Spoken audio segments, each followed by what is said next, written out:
Hi, today I'm for the Asus ROG Phone 6D and I'll show you how to activate Hey Google or Google Assistant option on this device. So first we should open the Google application, then tap on the right upper corner and go to the settings. Then tap to Google Assistant section and click to Hey Google and voice merge.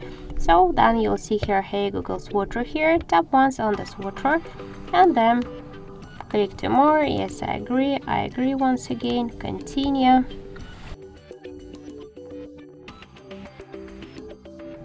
And we could see that the Hey Google option successfully activated. So assistant to recognize your voice, we should add our voice model. So tap to retain voice model and say, okay Google, what's the weather tomorrow?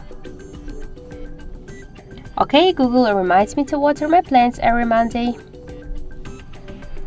Hey Google, make a call.